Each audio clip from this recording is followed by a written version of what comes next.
3, 2, 1. Estamos aqui em mais um episódio do Vivendo Educação Física Podcast, o podcast que é um verdadeiro espaço para você que vive Educação Física.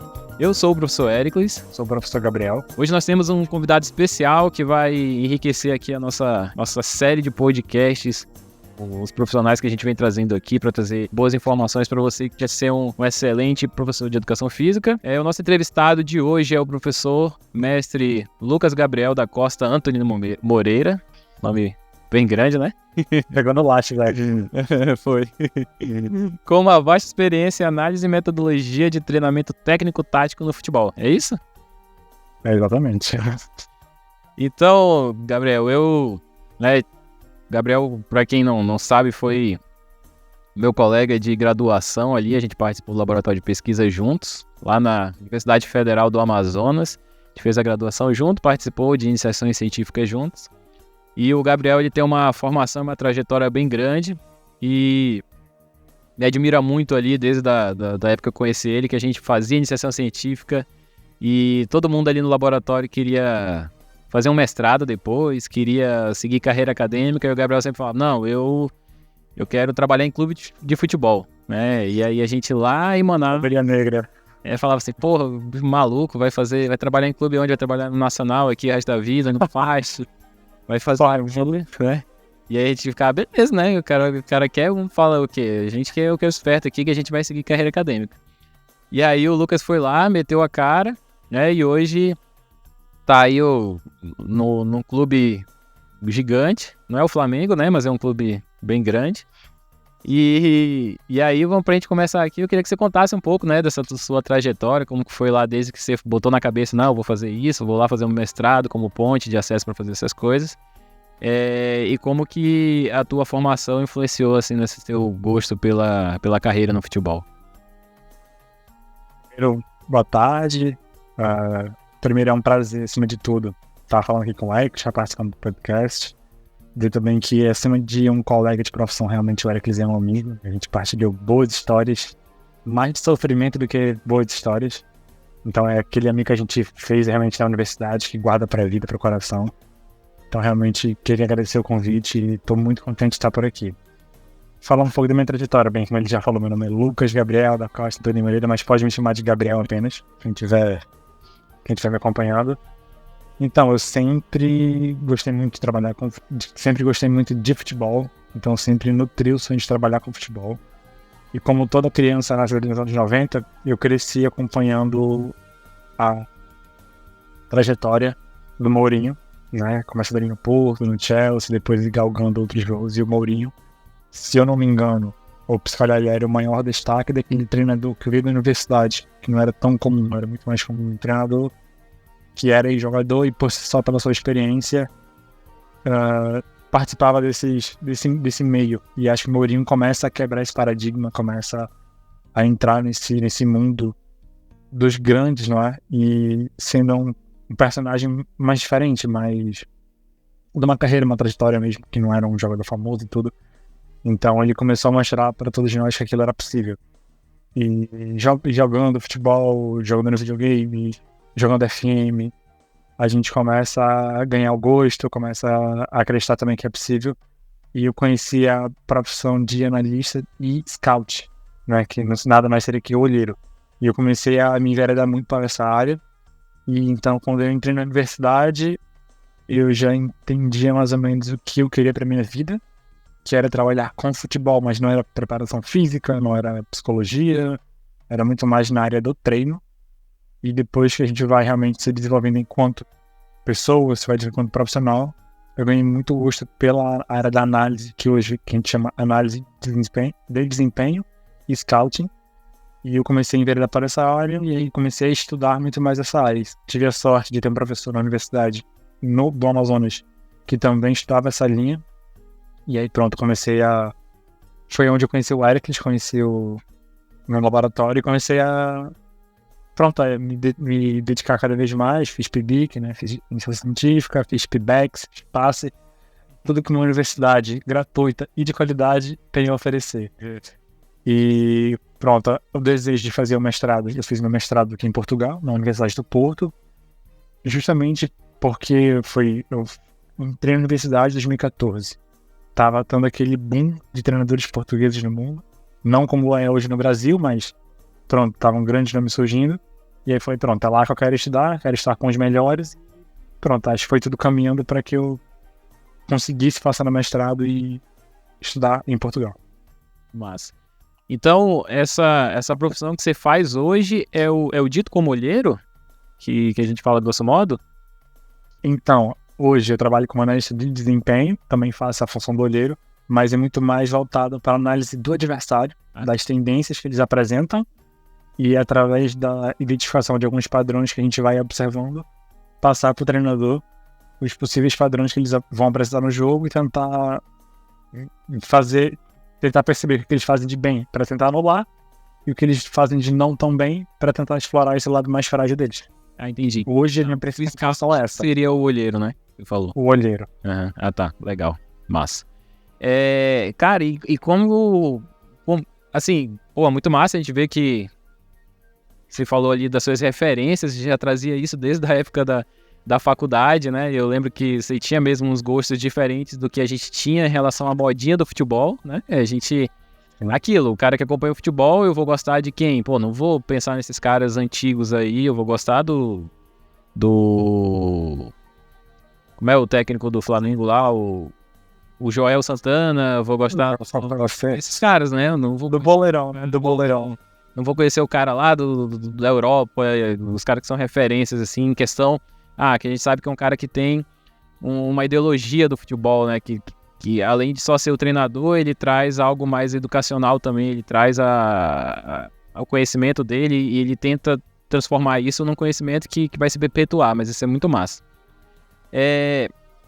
E, cara, e como que você fez pra, botou isso na cabeça, não, eu quero ser um scout, um analista de desempenho, mas eu vou tentar sair daqui. Como que você traçou na sua cabeça esse processo de, trabalhar no Brasil, depois sair pra Europa? Então, é bem legal essa pergunta, porque quando eu comecei a estudar futebol, eu formei no colégio em 2013. Mas já em 2012, já comecei a estudar futebol, não digo mais a fundo, mas ter um pouco mais de noção, e até tentar não ser arrogante nesse sentido, mas tentar entender os porquês, além do que o senso comum, digamos assim, do que aquela conversa de bar, de copo que a gente tem no bar com os amigos. E comecei a tentar entender o porquê das coisas. E comecei a perceber que na Europa, a universidade estava muito atrelada ao futebol. Cada vez mais treinadores, preparadores físicos, analistas, psicólogos, todo mundo vinha da universidade e ia para o clube. E não era aquela dicotomia que hoje no Brasil, infelizmente, nós ainda temos de prática e teoria. Não. Na Europa, a gente sente muito essa união, ou seja, esse intercâmbio entre os dois lados. Não é só a universidade que pede, não é só o clube que pede. Há esse trabalho mútuo que eu acho que facilita muito pelo desenvolvimento do futebol, que é hoje na Europa. Então, eu comecei a perceber, calhar vou ter que me mudar daqui a alguns anos para a Europa para poder... Realmente, eu queria muito beber da fonte, sabe? Eu sempre falei para os meus pais, assim que entrei na universidade, vou começar a estudar dinheiro, eu vou para a Europa, eles realmente esse teu desejo. Então, vamos começar a estudar dinheiro, fizemos a famosa poupança, né, a vaquinha ali, e comecei a estudar dinheiro para poder me manter. E a gente percebeu realmente que na Europa o estudo ele é muito atrelado à prática. Então, é uma coisa que eu senti muito e foi impactante para mim saber que, eu falo muito por experiência própria, da Universidade do Porto, né, que é uma das melhores faculdades em futebol no mundo, que os estudantes fazem estágios por indicação de um professor. E para mim isso é inimaginável no Brasil, porque quando muito um preparador físico fez a graduação e foi para um clube de futebol. Não apenas tirou... não foi a famosa... o QI, né, não famoso quem indica. Então, e assim, os clubes iam à universidade, os coordenadores, os diretores de futebol iam à universidade trocar ideia com os professores. Os meus professores na Universidade do Porto eram treinadores de futebol. Eu tive a alegria de trabalhar. O meu orientador na mestrado foi Daniel Barreira, a quem tem uma gratidão enorme. Ele na época era scout do Barcelona. Hoje ele é treinador da seleção portuguesa, sub-17, sub-18 de Portugal. Ou seja, ele não é um professor, ele não é um teórico da bola, ele é treinador, cara. Então, o próprio José Guilherme, que também era treinador da seleção portuguesa, o Júlio Garganta, que era analista de desempenho da seleção portuguesa, o time principal. A parte da preparação física, quem era da cadeira, né, da matéria, era o Antônio Natal. Ele recentemente tinha acabado de chegar da China, ele tinha ido para a China com aqueles treinadores portugueses, Shandong Luneng, ou seja, todo mundo ali, ninguém tava... E assim, eu tenho muito respeito pelos professores universitários no Brasil que trabalham com futebol, só que eu acho que é muito palpável a diferença de quem tá na prática, porque são problemas reais da prática. Então foi um mundo que eu me encantei e sempre, assim, todo aquele planejamento que você faz de, ok, eu vou pra Europa porque eu quero fazer isso, eu quero estudar na nossa universidade por causa disso, tudo foi se concretizando quando a gente chega lá e percebe que o ambiente é muito diferente e é um ambiente que eu queria muito vivenciar no Brasil, mas eu acho que vai demorar muito tempo ainda, ou seja, trabalhar o futebol de forma profissional, de forma acadêmica, de forma unida, e não o cara é o acadêmico da bola, porque a gente tem muita essa boleiragem no futebol, ele é um acadêmico, não sei o que, nunca sentiu o cheiro do gramado, nunca tá indo de chuteira, e aqui na Europa tem essa boleiragem, mas é infinitamente menor, porque aqui o estudo realmente é levado a sério, e cada vez mais eles se desenvolvem, conseguem produzir talento, conseguem produzir jogadores, quando eu falo talento eu falo de profissionais, mas de jogadores, porque realmente está tudo alinhado, prática e teoria. Perfeito. Cara, o nosso país ainda dá muito valor nessas coisas ao palpiteiro, né? A gente sempre tá levando muito em relação... Pô, a gente consegue ver que é nítida a diferença da qualidade esportiva do Brasil pra Europa, né? Tanto nas ligas de clube, quanto na seleção brasileira e nessas coisas. E os problemas, parece que os problemas são elencados de acordo com o que os jornalistas, os palpiteiros levantam e... vamos tentar resolver... Conversa de bar. Isso. Vamos tentar resolver os problemas que a gente tá chegando aqui. Aí com isso, a confederação vai ver, mas ninguém chega, o teórico lá e pergunta alguma coisa, né, desses problemas. E em contrapartida, o teórico também vive aquele mundo que a gente sabe, né, o mundo encantado da utopia, da esperança, de que é possível. Do artigo, que é horrível também, né? E aí a gente fica nessa, como você falou, provavelmente vai demorar um bom tempo que a gente consiga sair dessa, e sei lá, em quanto tempo, né, a gente vai conseguir sair. Cara... Só para terminar o teu raciocínio, o que eu escuto muito em conversa de bar, que eu discordo que o Brasil parou de produzir jogadores, para mim continua produzindo absurdamente. Mas daquela conversa de bar, não, o Brasil parou de produzir jogadores porque começou a imitar a Europa.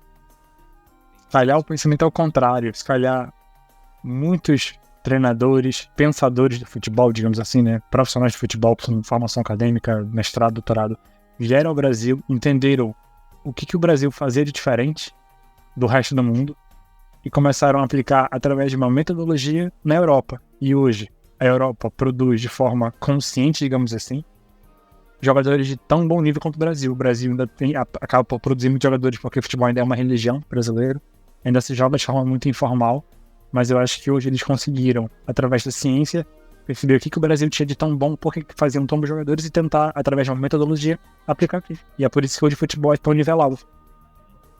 Duas coisas que eles falam, né? Uma coisa o Brasil forma, mas quando vai pra Europa, a Europa estraga o cara e tira a criatividade deles, né? Engessa o menino da periferia, absurdidade. A outra é que a gente não forma mais como formava porque não brinca mais. Quando você fala de que eles vieram aqui pegar, seria essa questão de ensinar o futebol por meio de jogos, essas coisas assim mais livre? Sim, porque existem vários estudos, eu vou estar aqui chovendo numa molhada, que o futebol, ele, entre aspas, você não consegue ensinar ninguém. É mesmo uma questão digamos que da sala de aula. O professor, ele vai colocar a informação no quadro e quem tiver ali atento, quem tiver interessado, vai começar a absorver aquilo ali. E o futebol é a mesma coisa. De acordo com o teu contexto, o ambiente ele vai te proporcionar algumas condicionantes. E o jogador ele vai estar mais ou menos preparado para receber aquela informação e depois tirar proveito da melhor forma que ele achar. E os contextos informais, o 2x2, o 3x3, a questão do espaço reduzido, ele potenciava muitas coisas no jogador brasileiro. Ele continua potenciando. O próprio futsal potencia muito a questão do 1 para 1, da imprevisibilidade, dessa tomada de decisão, mesmo, eu falo assim, desse egoísmo de querer ter bola, de querer tirar o jogador 1 para 1. E a Europa começou a colocar isso numa metodologia de treino, tentar pautar isso de forma sistêmica. Olha, acho que na terça-feira a gente pode fazer isso, na quarta treina isso, na quinta treina isso. Ou seja, ela vai estruturando o teu microciclo, né, o teu morfociclo, para que no fim da semana tu chegue mais preparado para o jogo. Ou seja, em cada sessão de treino tu vai conseguir estimular certos conteúdos que é para o jogador descobrir o ambiente e começar a explorá-lo e começar a realmente ganhar novos comportamentos. Só que a gente faz isso de forma informal. Só que como tem muito jogador jogando bola no Brasil de forma informal, aí depois ele vai para o clube. E hoje temos ótimos treinadores na base, mas essa parte informal no Brasil ainda é muito forte. Aqui o jogador, eu posso falar do meu contexto, né, que atualmente é Portugal, desde cedo o jogador é ensinado sobre o jogo, é ensinado, eu falo novamente, ele é levado a caminhos que se calhar são mais propensos à aprendizagem do que no Brasil, porque existe um norte, existe um saber onde quero chegar. Diferente no Brasil, que os jogadores jogam por jogar, por prazer, outras questões. Então ele vai, ao longo da sua formação desportiva, desde 6, 7 anos, tendo contato com uma linguagem mais tática, com um jogo mais tático, com os porquês, entender por que cada movimento, entender que se eu faço tal ação, ele vai refletir na ação do meu colega, que vai refletir na ação do outro colega, ou seja, ele vai ensinado a pensar o jogo. E que no Brasil a gente começou essa mudança agora, ou seja, desde cedo o jogador começa a ser estimulado. E isso, uma hora ou outra, óbvio que não vai ser todo mundo, mas os jogadores mais espertos vão começar a crescer nisso, a evoluir. E hoje a gente vê a seleção portuguesa, eu não vou dizer se é melhor ou se é pior, mas é uma seleção tão boa quanto a do Brasil, com nomes no mais alto nível, e que eu acho, de certa forma, um absurdo, não desmerecendo Portugal, mas Portugal é um país com 10 milhões de habitantes, totalmente São Paulo, com a mesma cultura futebolística. Então por que eles têm uma seleção tão boa quanto a nossa? Porque há trabalho, há condições, há todo um contexto para desenvolver jogadores que no Brasil a gente ainda está tentando recuperar isso aí. E eu lembro de, ainda criança, adolescente, de ver a seleção brasileira, né, muito superior à portuguesa. E eu acho que até em pouco tempo eles conseguiram imputar essa questão, né? Hoje a seleção portuguesa, eu diria que tem tantos atletas quanto em questão de jogo mais organizado que o Brasil. E geralmente, quando a gente pensa no meio acadêmico e em questões práticas, esse tipo de mudança leva muito tempo, né, para acontecer. E eu diria que essa distância e essa mudança aconteceu rápido, assim, porque da minha adolescência para cá são poucos anos, né, para mudar tanto assim. Não, nem 10 anos. Aí você falou dessa coisa do atleta brasileiro, eu até fiquei pensando aqui, que eu lembro quando teve o Paulo Souza no Flamengo, que aí os jogadores falavam, a gente não consegue entender o que ele quer, e o Paulo Souza falava, os jogadores não entendem o que eu tô pedindo para eles fazerem. Tipo, parecia que era muito complexo o que o treinador pedia e os jogadores não conseguiam repetir na hora do jogo o que ele era treinado, o que ele queria que fizesse. É uma questão até delicada, porque a gente entra em tantas camadas profundas que é até difícil falar, mas assim, e eu também não acompanhei, já estava aqui na Europa, e aqui o futebol brasileiro passa 2 da manhã, essa hora eu tô dormindo. Então a gente acompanha muito mais o que é os resumos, né, as notícias, não acompanha, digamos que em loco, ali assiste ao vivo. E o que eu sinto foi que o Jorge Jesus, que estava no Flamengo, é um treinador muito parecido com o que é o treinador brasileiro, muito boleirão, é um treinador que não é conhecido pelo seu linguajar mais complexo, sabe? É um jogador que fala a língua da bola, mas que sabe muito de futebol, que sabe muito de treino. E eles vão pro Paulo Souza, que é um treinador mais elegante, uma fala mais rebuscada, que tem boas ideias, mas que rompe completamente com o que era o Jorge Jesus. E se calhar ali os jogadores sentiram muito da falta do dia a dia, sentiram muito a forma de estar, e eu acho que nenhum dos lados acabou por tentar conseguir ceder. Meio termo. E quando não teve essa questão de cada um ceder. E quando nenhum dos dois lados cede, há essa ruptura praticamente completa. Ou seja, existe uma ideia que se ela era mais complexa ou menos complexa, só que ele não conseguiu chegar nos jogadores. Os jogadores não fizeram um esforço para que fossem entendidos, que a ideia fosse passada. E a gente começa a entrar numa sequência de bater de frente mesmo, de choque. E aí acabou por não correr também o trabalho de Paulo Souza. Na minha percepção mesmo essa. Calhar o modo de falar não cativou os jogadores não compraram a ideia, então quando o treinador não consegue cativar o jogador é mais difícil de passar a ideia. E até uma coisa que o futebol já me ensinou, não tem ideia melhor ou ruim. Tem a ideia de você conseguir cativar o jogador para correr, porque é muita questão da tua liderança. E eu até posso dar um exemplo que é maravilhoso, que é o treinador do Atlético de Madrid, o Simeone. Ele tem 10 anos no Atlético de Madrid, e ele tá há 10 anos fazerem os jogadores deles correrem 90 minutos sem bola.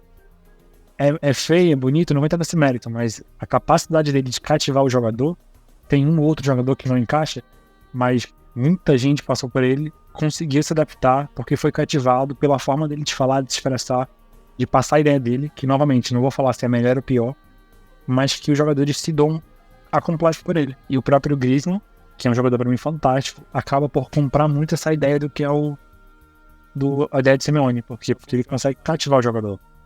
E só funciona lá. Tem muito jogador que fez muito sucesso no clube dele, no time dele, depois que é vendido, não rende mais, não joga mais. E é nítido mesmo que a gente vê que o time dele joga com essa cara do Simeone, que é do futebol sul-americano ali, da raça, de correr atrás, né, de bater, de fazer o que o treinador quer. Compra a ideia. Pra mim é incrível. É muito mais fácil você jogar com bola do que sem. E você correr 90 minutos sem bola é duro. E às vezes tem consegue e fazer um gol e defender é brutal. E aí até pra gente não entrar muito nessas coisas, do Paulo Souza lá também, na vez que ele for, quando ele vai na entrevista e fala que os jogadores não entendiam, é a mesma coisa de falar, pô, aqui os caras são tudo burro, não entendo. Se eu falando uma queimada, vai dar certo. Aí, bom, né? Os jogadores já não... Falar, que esse cara tá me chamando de burro aqui, vamos queimar ele agora até ele sair. Tá, e aí, cara, eu queria que você falasse um pouco também de como foi... Eu não lembrava, mas você trabalhou em vários clubes brasileiros também, né? Antes de... Eu não lembro se você voltou pra cá depois ou foi antes de ir pro mestrado. Não, eu trabalhei no... Nossa, assim, a gente fazia muito aquele intercâmbio com Iranduba, na época que tava no auge sempre feminino. Fizemos muitos intercâmbios assim. Trabalhei no 3B da Amazônia, que também é um time feminino, e trabalhei no Nacional. E na época do Nacional eu trabalhei com a Ader Balona, que é figura carimbada do futebol amazonense do Norte, e que também me ensinou muito da bola. Acho que ele, assim, guardo com muito carinho, muito amor, porque ele sempre me viu como um acadêmico, sabe? E sem preconceito com a palavra, sabe? Que era uma pessoa que nunca tinha sido jogador, mas que tinha muita vontade de jogar futebol. Então ele me abraçou, eu sempre senti muito isso, sempre me respeitou. E sempre tentou ter esse intercâmbio do que pode trazer pra mim e o que eu posso te ensinar. Então casou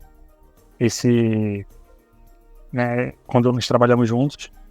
E pronto, daí é uma pessoa que me ensinou muito. Depois eu vou pra Espanha, né, trabalho em um time da 2ª divisão. E depois já volto pra Portugal. Aí depois já fico por aqui. Então tive essas 3 experiências no Brasil, digamos assim. E como que você vê essa aceitação, digamos aqui? É claro que, pelo que você falou, acho que na Europa já está bem aceito a sua profissão dentro de um clube de futebol. Mas, e aqui no Brasil, assim, claro, você trabalhou em clubes ainda, pô, não chegou nem a ser um clube de Série A, digamos assim, que talvez isso já seja mais inserido. Mas como que foi essa aceitação e o quanto você tem que primeiro convencer as pessoas do seu trabalho para depois conseguir fazer o trabalho? Era uma pergunta excelente, porque eu lembro de apresentar um projeto para um clube de Manaus, né, não vou citar o nome. Falei, olha, o custo com o meu salário vai ser esse, eu vou oferecer isso. E o clube, obrigado, mas não, é muito caro. E assim, é um clube que até hoje até tem condições financeiras de contratar um profissional, mas que demorou muito a entrar no século XXI, digamos assim, entrar nessa modernidade, que achava que futebol era ter 7 bolas para treino e um campo, ou seja, é um investimento. O que a gente faz é um setor que a gente fala, e até casa muito aqui com o tema do podcast, os temas que a gente trabalha aqui da questão da análise de dados, da estatística, do acesso à informação, a qualidade da informação, tratamento do dado para passar tanto para a diretoria, quanto para o treinador, auxiliar na tomada de decisão. A gente brinca muito que analista não toma decisão. Muitas vezes acham que vão contratar um analista para tomar decisões. Não, a gente vai oferecer as informações, a gente vai fazer a nossa sugestão para que o clube tome a decisão de forma mais embasada possível, porque não tem decisão certa. O futebol é muito previsível, mas você tem um cenário ali de menor risco, de menor dano, e que é pouco provável que dê ruim, mesmo tendo aquele gap que possa dar ruim. Então, acima de tudo, em clubes de uma menor estrutura, clube de série D, clube de série C, ou mesmo clubes que só disputam estadual, a função do analista, ela é para mim primordial, porque é muito mais vale você pagar bem o analista, porque você vai reduzir o ônus de contratar jogadores que não tenham tanta qualidade, que vão trazer prejuízo financeiro ao clube, vai ter acesso à informação do que o adversário faz bem ou mal. Isso pode ser uma informação crucial para ganhar uma partida, para ganhar um campeonato.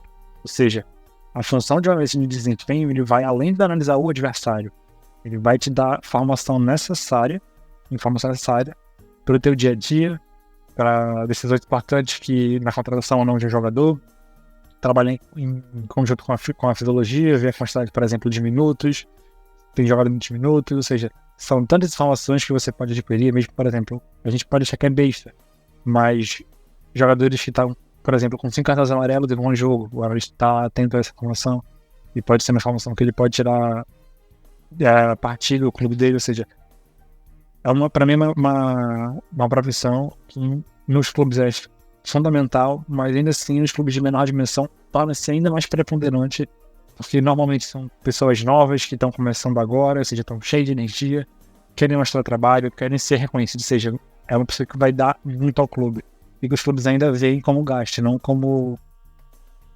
seja uma mais-valia. Show. Cara, e assim, eu acho que muitos dos nossos ouvintes aqui, eles são, pelo menos pelo o feedback que a gente tem ali, eles são graduandos ainda, são alunos de educação física, e que a gente sabe que na educação física muita gente chega na educação física ou por gostar de futebol ou já ter vivido, né, do futebol. E aí eu queria que você desse uma dica pra galera aí, tipo, pô, cara, como é que é o ambiente do futebol, como é trabalhar com futebol, por onde eu vou para trabalhar com futebol, e aí depois eu vou entrar mais um pouco na parte de como lidar também com os atletas, essas coisas, mas antes, pra gente não perder, queria que você falasse um pouco dessa parte aí pra galera que nos escuta. Então, pra quem não sabe, eu estou trabalhando no Braga, no Sport Clube de Braga, estou no time B, pra quem não entende muito bem, só estudo bem. O Braga hoje tem o time principal, né, o time A, tem o time B, que atualmente está na 3ª divisão portuguesa e luta para subir para a 2ª divisão portuguesa. Tem o time sub-23 e tem o time sub-19. Hoje estou no time B, muito próximo do time principal, e eu, por exemplo, é um ponto fundamental o desenvolvimento dos atletas. Mas, acima de tudo, o desenvolvimento de profissionais. O time B é o que tá para subir para a 2ª, é isso? É isso. Mas depois não vai poder subir a 1ª. O Benfica e o Porto têm seus times B na 2ª divisão portuguesa. E além de desenvolver o jogador, o meu ponto é um meio de desenvolver o profissional, porque já é um contexto sênior, um contexto profissional, em que você é exigido, em que você tem que ganhar o próximo jogo para não ser demitido. Óbvio que não é como no Brasil, mas, ou seja, para chegar aqui, acima de tudo, é delimitar o caminho. Eu sei que quem vai disputar aqui, a maioria das pessoas é graduando, que ainda está meio perdido, mas acho que o primeiro passo é delimitar onde você quer chegar. E acho que o meu principal ponto positivo, digamos assim, é depois que eu entrei no Braga como analista de desempenho, eu falei, o meu passo é chegar no time B. Porque é o grau de maior exigência na base, é o grau que o escalão que vai me dar uma maior exigência, uma maior rotina.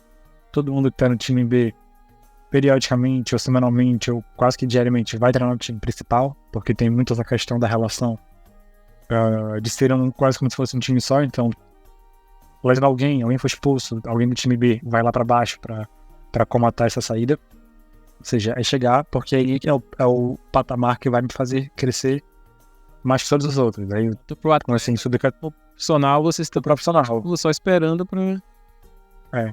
Eu posso dar o exemplo do Abel Ferreira e do Arthur Jorge, e que estavam no time B do Braga, e depois que o treinador do time principal aceitou outros desafios ou mesmo foi demitido, o presidente do Braga confiou no Abel e no Arthur Jorge para assumir o time principal do Braga, porque o time B já te oferece um contexto competitivo que é muito acima da média. E o próprio exemplo também do Antônio Oliveira, que treinou o Corinthians, Cuiabá, que estava no time B do Benfica. Ou seja, não tem meio que muita diferença a nível profissional, sabe? A nível de rotina do dia a dia, de softwares que te utiliza, jogador, ou seja, a competição é diferente, mas o nível de exigência é basicamente o mesmo. Então é você delimitar onde você quer chegar. E, ou seja, eu delimitei, assim, é muito engraçado porque hoje eu tenho 28 anos. Eu olho pra trás, eu acho que eu não faria a mesma M que eu fiz em 2018. Foi quando eu me formei na UFAM, em Educação Física, e me inscrevi pro mestrado. E eu lembro da minha mãe falar assim: meu filho, não tá em questão se você não vai passar, né? Minha mãe é muito religiosa, né, meu filho? Rosa a Deus, você vai passar, graças a Deus quiser. Mas se não passar, fala, mãe, não tem essa possibilidade. Então, assim, eu fui muito cego, fui muito decisivo. Aí eu volto à minha questão. Tudo que estava ao meu alcance, na UFAM, na graduação, o que eu tenho que fazer para ter pontuação, para passar no mestrado? Eu lembro de chegar na primeira semana de UFAM, na sala desse professor, trabalha aqui de futebol, e falar assim: professor, eu quero fazer mestrado no Porto, em Portugal. O que eu tenho que fazer? Ele até se assustou assim, ele: olha, pronto, o primeiro passo já deu, né? Que é vir aqui, entrar no laboratório, né? Ter acesso aqui a esse mundo acadêmico. E a universidade, e eu falo pelo menos a Universidade do Porto, ela tem 3 pilares, que é o ensino, se tu tem boas notas, se tu tem ali essa parte acadêmica bem desenvolvida, né? Projeto extra classe, essas coisas, e se você foi jogador, também conta ponto. Aí eu falei, pô, eu nunca joguei bola em lugar nenhum, nem no colégio eu era titular. Então vou ter que ter 3 vezes mais essa parte acadêmica e notas mais bem desenvolvida para poder conseguir competir. Então eu mergulhei, acho que é por isso que eu falo assim, eu tenho memórias mesmo muito incríveis com o Ericles, com a galera que, porque a gente chegava no laboratório 6 da manhã, saía meia-noite, dormia, passava 2 horas em casa, dormia e voltava para a universidade, de passar o dia vivenciando o que é uma rotina de laboratórios de uma universidade pública, vivenciando rotinas de pesquisa, de extensão, de projetos extra classe, de voluntariado. Ou seja, vivenciava muito, isso vai te dando uma carga. A gente pode até achar que não, mas vai te dando vivência, vai te dando uma carga cognitiva, vai te fazendo ler artigos, vai te fazer refletir, vai te fazer conhecer gente, que é muito importante. Conhecer gente que tá no meio. E hoje, cada vez mais eu percebo que acima de tudo, é você conhecer as pessoas que estão envolvidas para que você seja notado. E aí você vai delimitando o seu caminho. Passei no mestrado, qual é o próximo passo? Ou seja, você ir delimitando. Eu tinha um futuro que eu já delimitava o que eu queria, mas acho que é você delimitar sempre o seu próximo passo e trabalhar em cima do próximo passo. Imagina, vamos colocar que o meu sonho era ser treinador do Barcelona, treinar o Barcelona, que não é. Mas o que eu tenho que fazer então para ser treinador? Tenho que fazer educação física, então vamos fazer educação física. Depois que eu formei, qual é o próximo passo? É treinar algum clube.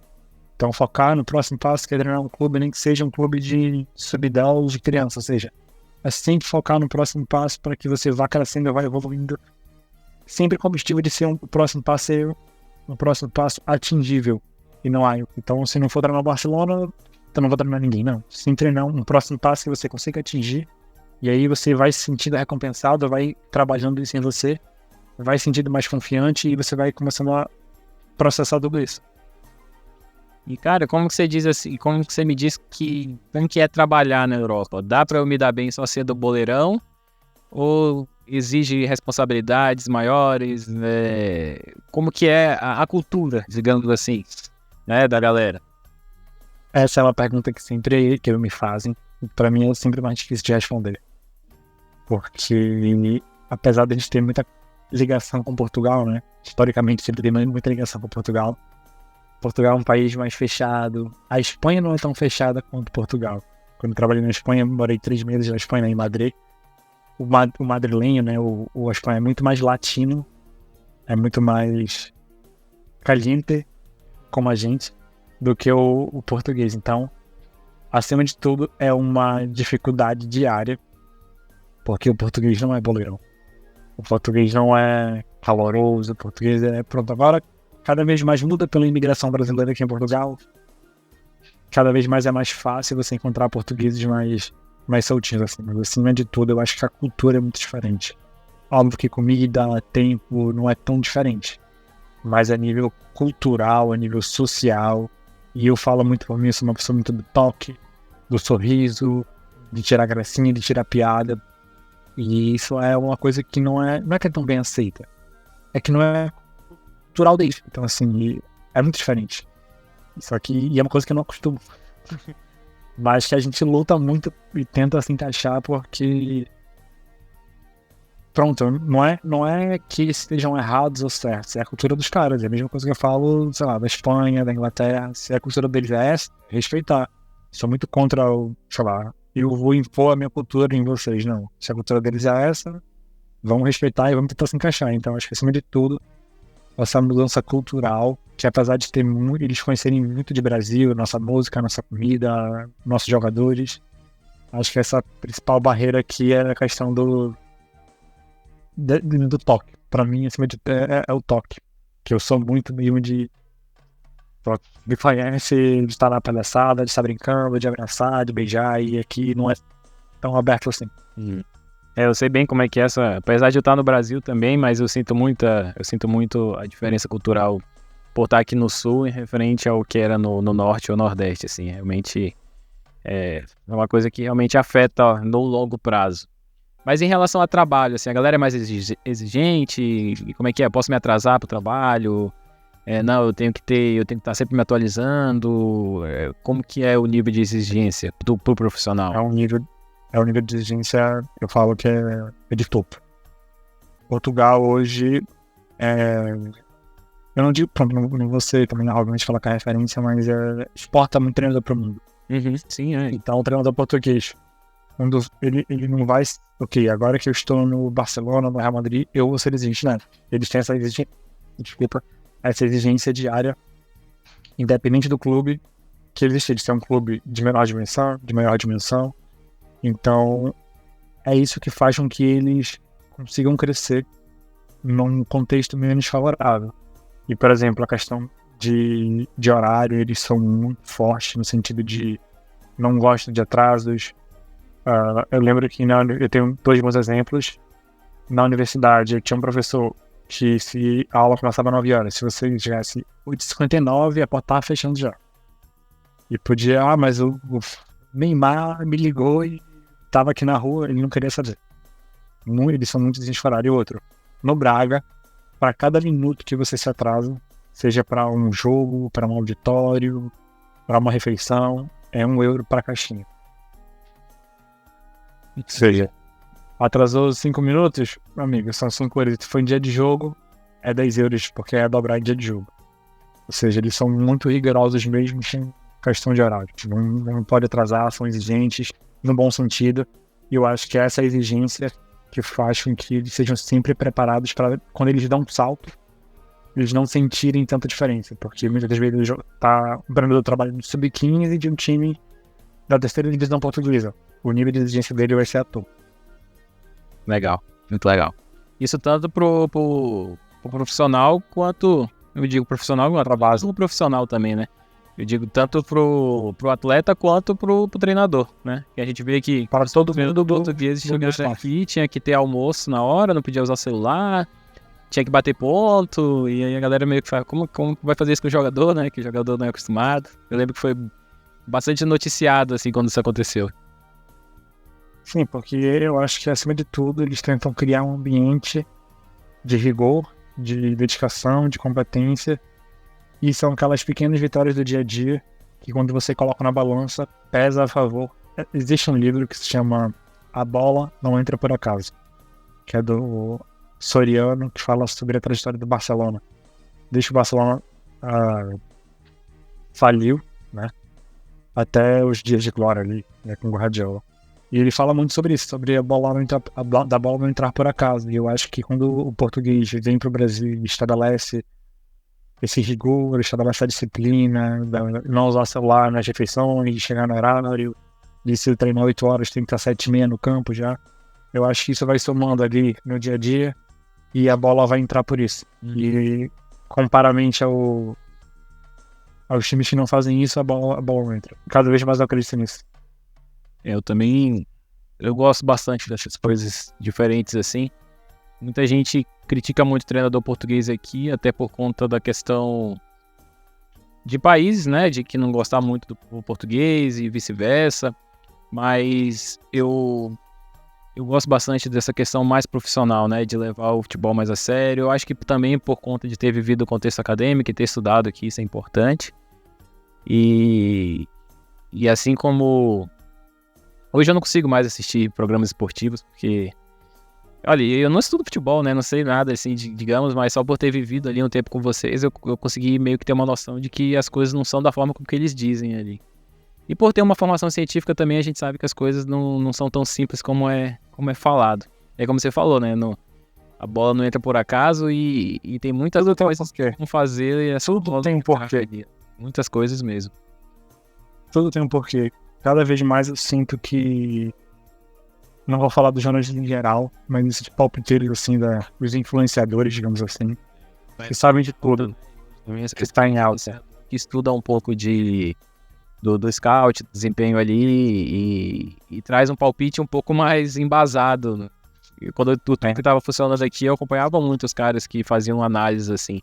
Não sei se estava certo, mas a linguagem era bem informal. Não, é isso. Mas eu acho que são até dois mundos. Tem o influenciador que só fala besteira para ganhar o engajamento. E aí fala qualquer besteira só para engajar, para ter público. E aí eu sou contra esse tipo de profissional, porque... E tem em todas as áreas dele aí. E tem em todas as áreas. E tem 2% que sai para fora, digamos assim, dos clubes, é o que a gente sabe. 2% no mundo do futebol é muita coisa que a gente não sabe, que não sai. E tem o influenciador que vai digamos que no contrário, e tenta ser o mais detalhista possível, tenta entregar o máximo de informação possível, e ele acaba por se diferenciar daquele jornalista comum, que tenta não apurar e tudo, e esse trabalhador tem um olhar muito mais voltado para o que é o lógico, para o que é o raciocínio, para o que é o embasado, e aí eu sou completamente a favor. Acho que são dois mundos que não conversam, mas que ambos trabalham com, acho que o seu segmento, com a sua verdade. Muito bom. Cara, e aí pra gente se encaminhar aqui pros finais, não sei quanto tempo a gente tá. Acho que a gente começou antes de 1 hora, né? Aqui no meu tá dizendo que eu tô gravando às 54 minutos. Fora que eu parto do começo. Mas aqui a gente tem um lema que é: não existe valorização profissional sem esforço pessoal. E aí eu diria que a questão do esforço pessoal, podia dizer que você é um exemplo, né? De esforço pessoal pra estar onde você tá hoje. E aí eu queria saber como que você vê essa questão no contexto do futebol, especialmente para analistas e treinadores. O quanto é importante o meu esforço para conseguir alcançar o que eu quero. E aí, digamos, é um esforço acadêmico, é um esforço profissional, é um esforço para conhecer outras pessoas, né? O pessoal vai dizer: ah, não, o Lucas tinha dinheiro, foi para lá, fez um negócio. Ah, não, o Lucas está lá onde ele está hoje porque ele conheceu as pessoas lá e eu nunca vou ter condições, né? Mas nada disso não deixa de fazer parte do seu esforço, né? De fazer tudo que você fez para conseguir estar onde está hoje. E aí, como você vê a importância do esforço para os treinadores e isso pensando, né, pro acadêmico de educação física que está escutando a gente, né? Ah, não adianta me esforçar porque eu vou ser personal, então é só tomar os anabolizantes ali, ver uns vídeos no YouTube que eu vou conseguir os meus clientes, sabe? Liga. Assim, acima de tudo, eu falo muito assim, pra quem tá perto de mim, que tá começando agora também, quanto mais eu trabalho, mais sorte eu tenho. E não é um chavão assim pro ar, não. É realmente, tem sempre alguém olhando. Acho que quanto mais você trabalha, tem sempre alguém pra te indicar, pra te abrir uma porta. Acho que, acima de tudo, é focar no relacionamento com as pessoas. Acho que, acima de tudo, acima de qualquer conselho que eu falaria, tratar bem todo mundo. Todo mundo. Independente se a pessoa hoje tá no Real Madrid ou se tá hoje numa escolinha do FAST. Tratar bem todo mundo porque o mundo, ele é muito pequeno. Ele é muito, muito pequeno. Eu posso citar um exemplo pessoal meu. Quando eu fui pra Espanha, eu trabalhei com um treinador que ele era espetacular como pessoa e como profissional e que me ensinou muito. E aí eu fui pro Rio Ave, depois fui pro Braga. E pronto, 2 épocas depois, esse treinador se torna coordenador da Universidade do Real Madrid. E eles fizeram uma excursão, vieram a Portugal e visitaram o Braga, que é o clube que eu trabalho. E eu soube que o treinador, que agora é coordenador, deu boas indicações minhas pro atual coordenador do Braga. Ou seja, nunca que eu ia sonhar, imaginar que a pessoa que eu trabalhei na Espanha fosse conhecer o meu coordenador do Braga e falar, Gabriel, conhece, é bom profissional, boa pessoa. Ou seja, o mundo gira muito, muito rápido. Tratar bem todo mundo, independente do status que a pessoa tenha profissionalmente e socialmente, porque o mundo gira. E depois não tem outro modo de você... Tem uma frase daquele professor que eu não vou lembrar o nome, que ele fala, você ganhar conhecimento é tão difícil quanto ganhar músculo. Então, assim, exige bunda na cadeira, exige trabalho, aquele que fala sobre breu. Exige bunda na cadeira, Clóvis de Barro. Exige bunda na cadeira, exige você, sei lá, ter que... Eu não fui criado na berço de ouro. Eu acordava às 6 da manhã, pegava o ônibus 6h40 pra ir chegar na UFAM 7h15, 7h20. Cara, eu não gosto de romantizar, digamos que a pobreza, tipo assim, romantizar a dificuldade, mas, cara, se é esse caminho que você tem que fazer, cara, ele vai ter que fazer, é inevitável, você vai ter que passar por isso. Então, se você tem que, sei lá, quem faz educação física, eu não suportava biomecânica, suportava, desculpa de Badone, eu sei que ele não vai escutar esse podcast, mas... ele tem que estudar biomecânica pra passar? Cara, estuda. Você vai ter que fazer um teste físico, uma maratona e correr 5 km pra ter um ponto na média e passar. Cara, corre, se esforça, trabalha, porque nesse meio vai ter alguém olhando por você, vai ter alguém que vai te abrir uma porta, já conheci tanta gente que, entre aspas, eu não dava nada, mas como eu falei, eu sempre sou uma pessoa muito sociável, que gosta do toque, que gosta da resenha. E anos depois essa pessoa me abriu uma porta, porque lembrou que quando eu conheci ela, eu não tratei ela bem porque ela tinha um bom emprego, porque ela estava nesse clube, porque estava no outro, mas sim porque, pronto, pela resenha, pela humildade. E aí isso vai te abrindo, ou seja, esses amigos que você vai fazendo ao longo da sua trajetória, vai te dando mesmo essa ajuda. E eu posso também traçar o exemplo aqui do Ericles, que sempre foi uma pessoa que crânio na estatística, uma pessoa que sempre admirei muito, e sempre falei isso pra ele que não é mentira. E o Ericles foi uma das pessoas que me ajudou quando eu fui terminar minha mestrado na parte estatística. Ou seja, é você conhecer gente, você realmente se dedicar a conhecer pessoas, que acho que acima de tudo é o que vai te levar no futuro. Muito bom. Cara, o network hoje é muito importante e não sei, cada vez mais é mais difícil fazer network com as pessoas, porque está sendo muito valorizado a questão de você fazer tudo sozinho, de você vamos pegar as aulas, a faculdade hoje, muita gente faz EAD e é uma modalidade muito boa de se fazer uma faculdade, mas você perde uma parte importante que é uma coisa que a universidade traz, que é de estar ali, né, socializar com as pessoas, conhecer as pessoas, fazer tudo isso ali que a gente vem cada vez mais perdendo. As pessoas têm trocado esse contato. Ainda mais na nossa área. Por estar no celular, por ter a rede social. E cognitivamente parece que isso substitui um pouco, né? Usar uma rede social substitui um pouco a necessidade de você estar com outras pessoas. Porém, a gente tem os outros prejuízos que são bem, bem complicados. Eu acho que é isso. Eu ia falar pra você, se você quer falar mais alguma coisa pra galera que nos escuta, pensando que são, né, profissionais, professores universitários, Pensar também que isso aqui vai se perpetuar, né, no mundo da internet, então pode ser que agora graduandos nos escutem, mas pode ser que no futuro tenhamos uma comunidade com mais outras pessoas aqui e vão escutar esse episódio, né? E aí eu queria saber se tem mais alguma coisa para falar, que você quer deixar um recado final, uma recomendação, um conselho. Então, queria novamente reafirmar os meus agradecimentos, né, por participar aqui desse podcast, dizer que é uma honra estar aqui trocando esse bate-papo contigo, fico muito feliz com o convite. E acho que, acima de tudo, eu sei que não é o viés do podcast, não quero me tornar muito político, mas assim, não desconfiem da ciência, estudem a universidade, conhecimento. A gente tá brincando aqui com a questão do artigo, né? Uhum. Do professor, ele tá um pouco longe da prática, digamos assim. Mas, cara, não negligenciem o conhecimento. Acho que é uma coisa que a minha mãe sempre me disse, que a gente, depois de velho, né, dá valor aqui, realmente é uma coisa que ninguém pode tirar, é o conhecimento. E cada vez mais eu vou percebendo isso. Eu nunca fui grande estudante, assim, a nível de boas notas, de realmente sentar na cadeira e estudar. Apesar de ter que o fazer por motivos óbvios, né? Mas eu sempre fui uma pessoa que, estudei inglês, estudei espanhol, fiz curso de Excel, Word, essas coisas. Sempre fui fazendo.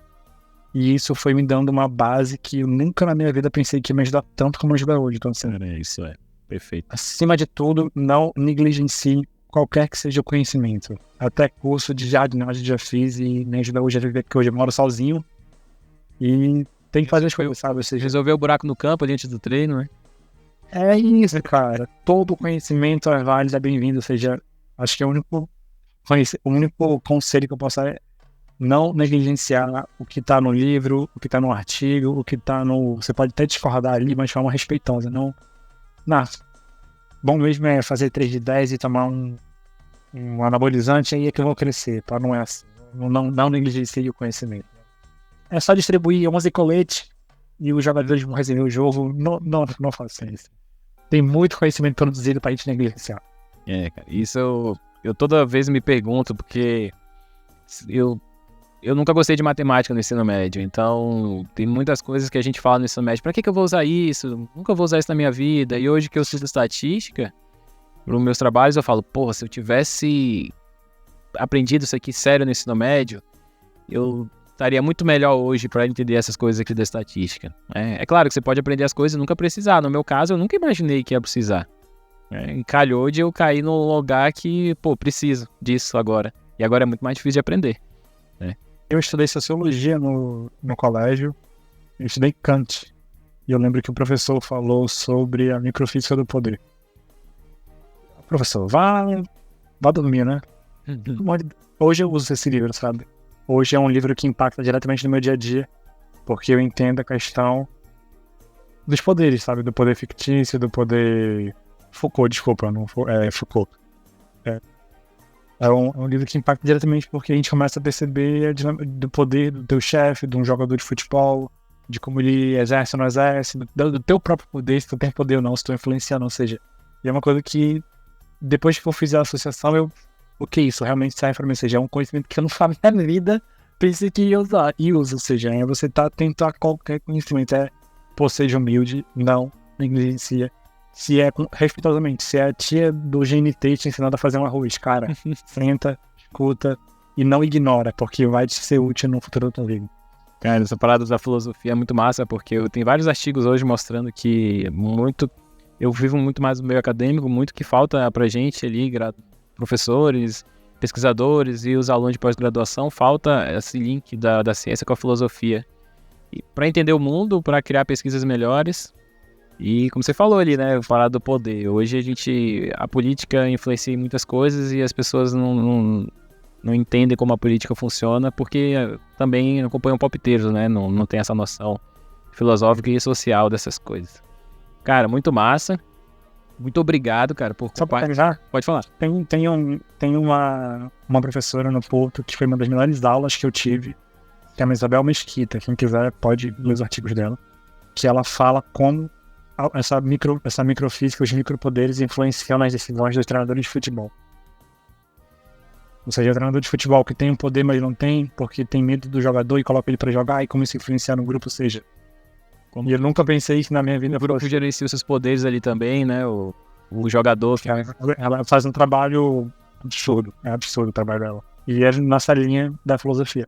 Cara, isso é sensacional, porque só afirma um pouco mais do que a gente falou aqui. As paradas são multifatoriais, né? Você pode ter estudado pra caralho a parte do scout, dominar os programas do computador, filmar o negócio bem, analisar tudo, dar os melhores dados. Mas se você não tivesse essa visão mais multifatorial, você nunca ia captar, por exemplo, alguns fatores que são determinantes para o desempenho. E aí você falou, cara, uma parada que tá lá na filosofia, na sociologia, e aí eu conseguiria resolver um problema de um time inteiro com um conhecimento desse. Muito, muito massa. Perfeito. Então, cara, eu te agradecer muito por ceder esse tempo aqui, estar aqui com a gente, trazendo muito do seu conhecimento ali. Você vive falando que eu sou referência ali, mas pra mim você é referência dentro pra mim do futebol. Qualquer pessoa que vem falar comigo, eu digo que eu conheço um cara que é um grande profissional, até coraçãozinho, que é um grande profissional que tá ali, né, tendo uma carreira de sucesso. E é um cara que eu espero mesmo que tenha cada vez mais sucesso para um dia eu falar assim, pô, tô indo aí visitar o clube, conhecer, ver as coisas. Quem sabe, né, um dia você não vai trabalhar no Flamengo ou no Botafogo. Eu gosto do Botafogo também. Sempre Tive de coração aí. Sempre tive muito amigo botafoguense. E é isso. Eu vou aproveitar para deixar os recados paroquiais aqui do final. Então, gostaria de agradecer você que ficou até esse momento do episódio. Foi um episódio bem massa. Eu acho que a maioria das pessoas que vão assistir, a galera nunca consegue ficar até o final. A gente olha o gráfico ali, o cara vai até o meio ali, depois ele para. É a primeira vez, vai ser a primeira vez. Então, acho que dessa vez, acho que a galera vai, porque pelo menos para mim foi bem interessante. Então, eu vou pedir para vocês... nossos episódios estão todos disponíveis nas principais plataformas de podcast. Pedir para vocês seguirem o @vivendoaef no Instagram. A gente vinha produzindo ali conteúdo com base nos conteúdos da semana. A gente deu um pouco uma parada. E a gente acho que vai focar mais na produção de cortes ali, até pro TikTok e pro Instagram. E acompanhe a gente aí que a partir das outras semanas a gente vai trazendo outros convidados aqui com assuntos também mais diferenciados. Mais diversos assuntos, né? Então a gente tá bem, começamos com circo, natação, agora estamos no futebol, teve hábito de futebol. Então vai ter professores também universitários de outras áreas do conhecimento. E é isso. Muito obrigado por você que nos assistiu até agora. Agradecer novamente o Gabriel, né, por estar